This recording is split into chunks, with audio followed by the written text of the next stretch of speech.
La muerte de Jesús como reconciliación, como expiación y como salvación. Desde, su- Desde sus inicios, la Iglesia, bajo la guía del Espíritu Santo, fue andando lentamente en la verdad más profunda de la cruz, movida por el deseo de entender siquiera de lejos sus motivos, su objeto. ¿Por qué la cruz? ¿Por qué tiene que morir Jesucristo en la cruz? Una cosa quedó clara desde el principio. Con la cruz de Cristo, los antiguos sacrificios del templo quedaron superados definitivamente. Había ocurrido desde luego algo nuevo. Mm, ya los salmos y los profetas nos habían advertido de algo.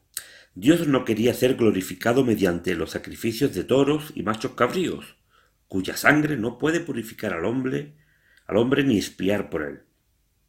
El nuevo culto anhelado, sin embargo, se había hecho realidad en la cruz de Jesús. En la cruz de Jesús se había verificado lo que en vano se había intentado con los sacrificios de animales. El mundo había obtenido la expiación. El Cordero de Dios, Jesucristo, había cargado sobre sí el pecado del mundo y lo había quitado de allí. La relación de Dios con el mundo, perturbada por la culpa de los hombres, había sido renovada. La reconciliación se había cumplido. El mismo Pablo pudo sintetizar el acontecimiento de Jesucristo, escribiendo en la segunda carta a los Corintios en el capítulo 5. Dios mismo estaba en Cristo reconciliando al mundo consigo, sin pedirle cuentas de sus pecados, y a nosotros nos ha confiado el mensaje de la reconciliación. Por eso nosotros actuamos como enviados de Cristo, y es como si Dios mismo os exhortara por medio nuestro. En nombre de Cristo os pedimos que os reconciliéis con Dios. Eh, Pablo, en la epístola a los Romanos, el capítulo 3, versículo 25, lo voy a leer un momentito, y nos dice así, voy a leer desde el 21, aunque la clave está en el 25. Pero ahora, independientemente de la ley, la justicia de Dios se ha manifestado, atestiguada por la ley y los profetas. Justicia de Dios por la fe en Jesucristo. Para todos los que creen, pues no hay diferencia alguna. Todos pecaron y están privados de la gloria de Dios.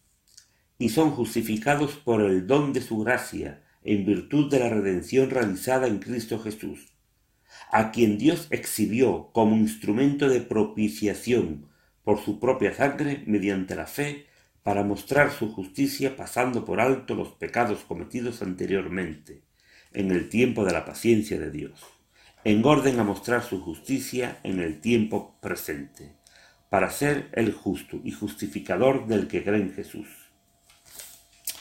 Pues bien, en estos versículos, Pablo retoma una tradición de la primera comunidad judio-cristiana de Jerusalén, calificando a Jesús crucificado como hilasterion. Con esta palabra, una palabra griega, hilasterion, se indica la cubierta del arca de la alianza que durante el sacrificio expiatorio, en el gran día de la expiación, se rociaba con la sangre de la reparación. Pero ¿cómo interpretan ahora los cristianos este rito arcaico? ¿No es el contacto de sangre animal con un objeto sagrado lo que reconcilia a Dios y al hombre, como pasaba con el arca de la alianza, con el sacrificio? En la pasión de Jesús, toda la suciedad del mundo entra en contacto con el inmensamente puro, con el alma de Jesucristo y así con el Hijo de Dios mismo. Si lo habitual es que aquello que es impuro contagie y contamine con el contacto lo que es puro, aquí tenemos lo contrario. Allí donde el mundo, con toda su injusticia y con sus crueldades que lo contaminan, entra en contacto con el inmensamente puro, él, el puro, Jesucristo, se revela al mismo tiempo como el más fuerte. En este contacto la suciedad del mundo es realmente absorbida, anulada, transformada mediante el dolor del amor infinito. Y puesto que en el hombre Jesús está el bien infinito, ahora está presente y activa en la historia del mundo la fuerza antagonista de toda forma de mal. El bien es siempre infinitamente más grande que toda la masa del mal, por más que ésta sea terrible. Si tratamos de reflexionar un poco más sobre esta convicción, tenemos objeciones, ¿verdad?, contra la idea de expiación, ¿verdad? Tantas veces decimos, ¿acaso no es un Dios cruel el que exige una expiación infinita? ¿No es esta una idea indigna de Dios? ¿No debemos renunciar a la idea de expiación? Sin embargo, en la presentación de Jesús como Hilasterion, se puede ver cómo el perdón real que se produce partiendo de la cruz tiene lugar precisamente de manera inversa. La realidad del mal, de la injusticia que deteriora el mundo y contamina a la vez la imagen de Dios, es una realidad que existe, y por culpa nuestra. No puede ser simplemente ignorada, tiene que ser eliminada. Ahora bien, no es que un Dios cruel exija algo infinito, es justo todo lo contrario. Dios mismo se pone como lugar de reconciliación y en su Hijo toma el sufrimiento sobre sí. Dios mismo introduce en el mundo como don su infinita pureza. Dios mismo bebe el cáliz de todo lo que es terrible y restablece así el derecho mediante la grandeza de su amor que a través del sufrimiento transforma la oscuridad. En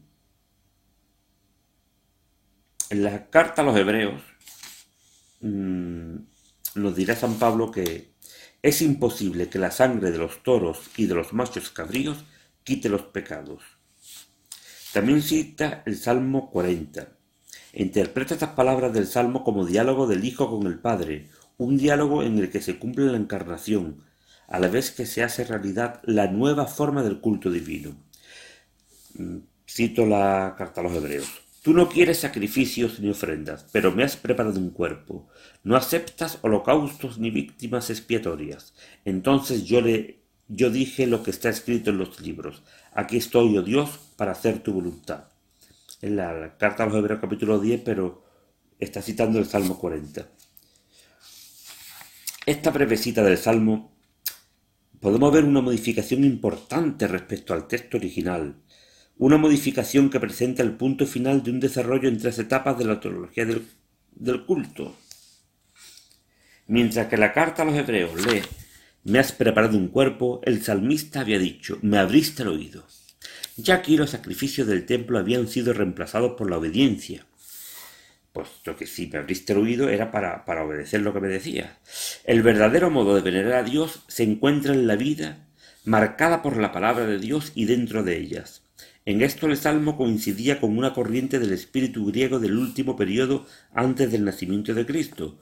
También en el mundo griego se sentía cada vez más insistentemente la insuficiencia de los sacrificios de animales, que Dios no necesita y en los que el hombre no da a Dios lo que él podría esperar del hombre.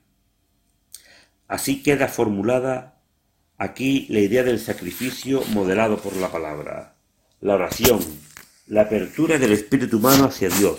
Ese es el verdadero culto. Buenas tardes.